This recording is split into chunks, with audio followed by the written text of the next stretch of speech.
Next on AM 1480 WLEA, the Newsmaker Show. Here's Brian O'Neill. And our guest today, Democratic congressional candidate Max Della Pia. Max, thanks for joining us. My pleasure, Brian. Thanks for inviting me. Well, Max, so many questions for you. We could start out. First of all, you have let's start out with your bio. You have a very impressive bio, long military history, and you've worked in politics for a politician from the state of Michigan. Let's start out with the military bio. Okay. I was a wing commander. I did 30 years in the military, active guard, reserve, civil service, and I actually ended up as a wing commander for the New York Air National Guard, the Ski Birds, the ones that provide logistic support to the National Science Foundation and support the U.S. Antarctic program. So as in that position, I had 1,260 airmen and women. I was responsible for their care, equipment, and training. And we had 14 C-130 airplanes, a $93 million annual budget. And I did that for almost 7 years, 6 years, 9 months. And then I went to headquarters and New York Air National Guard, and then over to the sunny Afghanistan for 7 months as the Air Expeditionary Group Commander and Senior Airfield Authority, where I was the senior U.S. Air Force officer for 10,000 airmen and women, and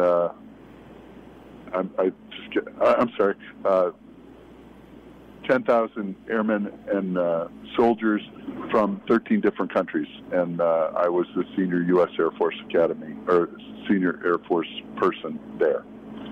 So mid-career Air Force, I was also a Brookings Fellow for Senator Carl Levin.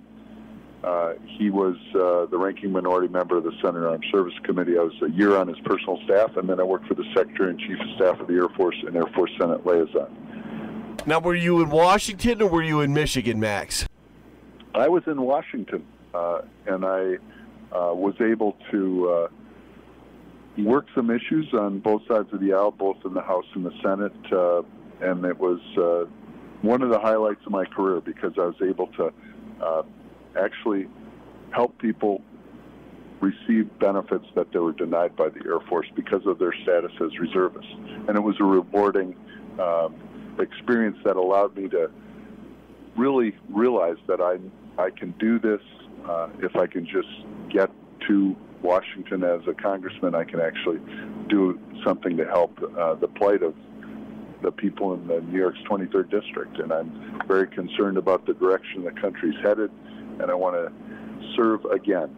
I don't consider myself a politician. I'm not flashy. I'm not slick. I'm really just someone that wants to serve as a public servant and do something to change the direction our country's headed. The issues. Let's go through the list of issues and where you stand on the issues, starting with defense. Defense. It's something that I have a lot of experience in, obviously, and quite frankly, military budgeting is something that's quite complex, and it takes some experience to identify, what is corporate greed and what is government fraud or waste or abuse. And I'm quite comfortable about calling it out when I see it because it affects the people that are on the flight line in the field, and I want to have them to have what they need to do what needs to be done to keep us safe. But those experiences that I've had allow me to take really what is the largest discretionary portion of the budget and make good decisions for the nation. And I think that's very important. So there are several things currently happening that concern me. One is, it seems to me that there really is not a lot of legislative courage when it comes to authorization of use of military force. They made an authorization of use of military force right after 9/11, and it hasn't been reviewed, it hasn't been repealed, but it has been invoked 34 times in 13 different countries without much engagement or approval of the Congress. And they have a constitutional responsibility to do that. But they seem to be happy to just kind of wash their hands and turn it over to the executive branch. And I think that's an abrogation of their responsibility. It takes courage, but they don't want to affect their ability to get reelected. The other thing that's of great concern to me is this idea that is basically suggested in many written forms and verbally. John Bolton has suggested that it's okay and it's a reasonable policy option for us to bloody the nose of North Korea or Iran and take out nuclear facilities. And the president met with Benjamin Netanyahu about 2 months ago, and within a week they declassified a top-secret operation that they conducted in 2007, I believe, or 2008, where they went into Syria and took out a Syrian nuclear facility. And they did it before it went hot. In other words, before it actually started producing. That's not the situation that we have in either Iran or North Korea. And to suggest that that is a normal, reasonable policy option, I think is somewhat irresponsible. And I think that we really need diplomacy and traditional diplomacy that actually does the work prior to a meeting of a principal, like the president and Kim Jong-un, for example.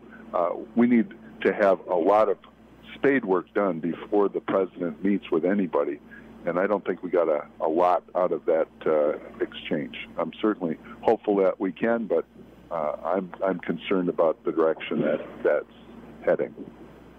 Okay, we started out and we're talking with Tioga County Democrat congressional candidate Max Della Pia, and we started out with defense. Let's move on to a semi-related issue, the Second Amendment. Second Amendment is a part of the Constitution, and like everyone in the military, I took an oath to support and defend the Constitution of the United States against all enemies, foreign and domestic. It is not an unlimited right, and I'm not concerned about people who hunt and defend their home with a weapon. That's not what concerns me. What concerns me is people who would use our freedom to make us less safe. When I say that, I mean people that are on the no-fly list, for example, that really are able to use our freedom to make us less safe. So there are some sensible things we can do that make sense, that are a balance. And I'm all in favor of getting stakeholders around the table, and I think I have some credibility, having been qualified expert in 3 different weapons over the course of 30 years and maintain currency for that whole time. This is something that we need to do as a country, have that conversation, and work towards something that makes sense for everybody. Talking with Tioga County Democrat Max Della Pia, who's running for Congress against Congressman Tom Reed. Going through where Max stands on the issues. Next up, economics. That's a big issue. You know, I've been walking this district and talking to people for almost 14 months now, and there's a lot of suffering. People are moving out because they can't get a job. There's a lot of economic insecurity, and we really need to expand that for lots of reasons. First of all, anybody who has kids, they don't want them to move away. They want them to have economic opportunity where their grandkids are close by, and we need to do what we can to support small businesses who I believe are the proper and appropriate generators of jobs, make their job easier and help them succeed rather than standing in their way. And there are things we can do to do that. Also, although the government should not be the sole source of job creation, I think we can do and should do some investment in our infrastructure, because if you look at whatever study you look at, it ranges from $2 to $4 trillion worth of needs for infrastructure. It ranges from sewer and water projects to bridges, roads, airports, clean energy, broadband internet. When we apply federal funds, for every $1 billion we spend, 25 to 30,000 good jobs done by people in this district can generate economic opportunity that will actually expand economic opportunity for others in spin-off jobs. Secondly, it makes our country and our businesses, small businesses and large, more competitive on the global market. If someone can't get to the global marketplace on the internet because they don't have strong broadband internet that's uninterrupted and fast, we are at a disadvantage in our district. And driving across this district, you can come up against, pretty soon you just have no service, and that's unacceptable. It's something we need. Alternative energy starting with wind. Well, wind is it's controversial. One of the things I'm not crazy about is that a lot of the wind generating equipment is from it's from overseas. It's European. It's not us. And although I support renewable energy and our attempts to move from fossil fuels, we need to do it smartly, and we need to do it. For example, photovoltaic cells. For example, we had in Tompkins County, for example, within the last couple of years, we've had 250 jobs generated in that area alone, and it was doing quite well. And then we had a tariff placed on the Chinese photovoltaic cells, and unfortunately, that margin was pretty slim on those jobs that those 250 jobs depended on. So when the tariff went on, it jeopardized the viability of those jobs long term. So instead of being able to duplicate that across the district, we actually jeopardized it where it was flourishing. So we need to really have a coherent long-term economic plan, and it can't be something that is shoot, ready, aim, for lack of a better term. We need to have it planned out, coherent, and something that works together for the people of this district, and that's what we should work on. Talking with Tioga County Democrat Max Della Pia. Next up, we should talk about U.S.-Israeli relations. Yes. Certainly, I think that we've made some missteps, quite frankly, because when, there was a reason, a diplomatic reason why we did not, as a country, and several administrations did not embrace and move our embassy to Jerusalem. Once we did that, it was very controversial. It benefited. Here's my concern. One of the things that we were working on as a country is the ability to work as an honest broker between the two state solutions. In other words, there are two parties in the area that if we had maintained some semblance of distance, we may have had a better chance of having a two-state solution and move them toward a solution. Instead, we basically it's kind of like having a divorce with partners that with one lawyer. If you show partiality and you're on one person's side, you kind of lose your ability to make a fair agreement, and that's kind of where I see what we've done, and it's unfortunate. It's probably going to take us a long time to overcome what we've done, but It just goes to show that we need a full diplomatic team. We need to get them in place and on the same sheet of music, because right now that's not happening. Max Della Pia, the Tioga County Democrat in the race for the Congressman Tom Reed seat on the Democratic side, is our guest. Here in segment one, we've been talking about the issues. I did want to cover a couple of more issues, then we'll take a break. Let's talk about health care, Max. Healthcare is something that, as I go around the district, everybody's concerned about it. I believe that it's time that we move toward Medicare for all. And when I say that, it makes sense to me for several reasons. Every third dollar of premium in commercial health insurance is spent on administration versus 3% for Medicare. I've not yet been able to find a 65-plus-year-old American that says that Medicare is so bad I don't want it. So here's what we need to do. We need to get special interest out of that decision-making process, because right now we pay almost 2.4 times the average of all the other industrialized nations that have universal health care, and we only have health care for a privileged few, and that's not right. Everyone should have access to health care. It would help small businesses.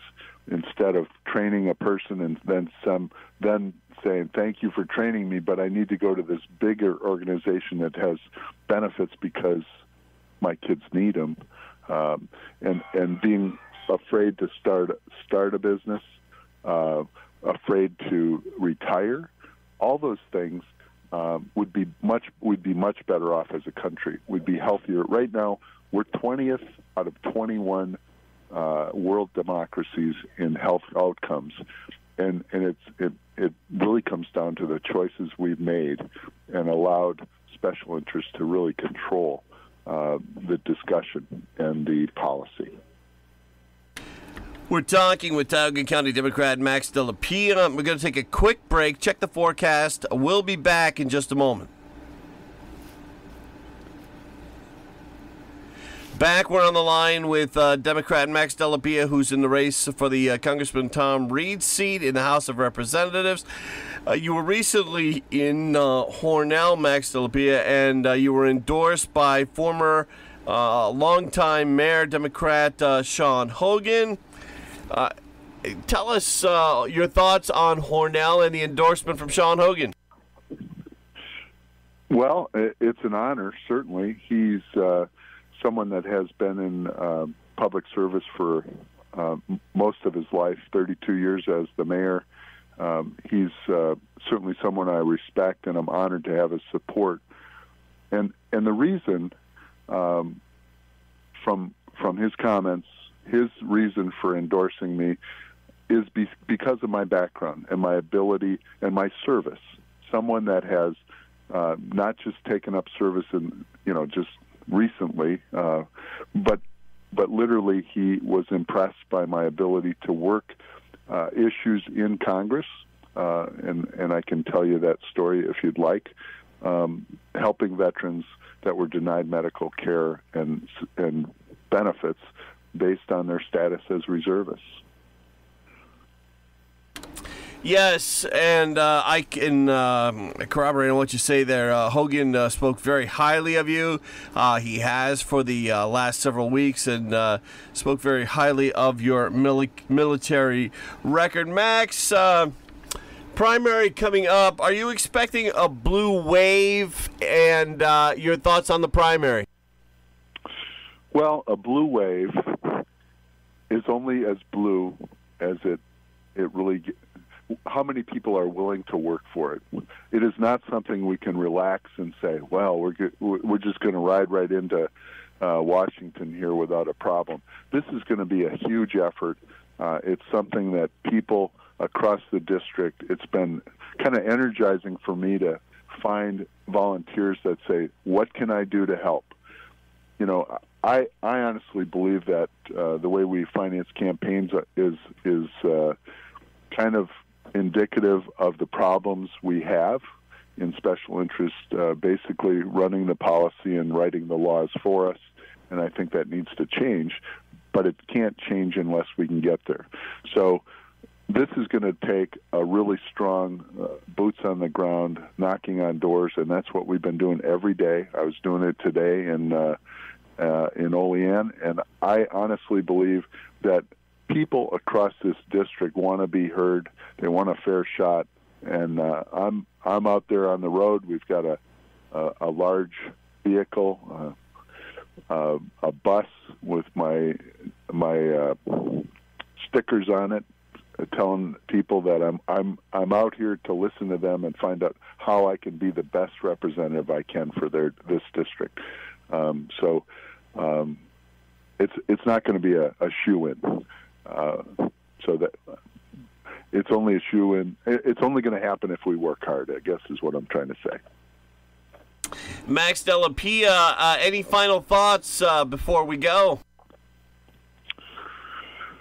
Well, after 14 months of going door to door and walking around and talking to people, it's a tremendous responsibility because people trust me with stories that are quite gut-wrenching. They deserve a representative that cares about them and somebody that's going to work hard to make real change and better their lives. And I want to be that person. I need their trust and support and their vote to do that. And June 26th is a very important day for the Democratic Party and for the nation because we need to have effective representation and restore integrity and leadership to Washington. And I want to be part of that process, and I urge everyone to vote and be a participant. The stakes are too high to stay home. Max Della Pia, I want to thank you very much for joining us. It was an honor to speak with you, sir. My pleasure, sir. Thank you, Brian. Thank you so much, Max.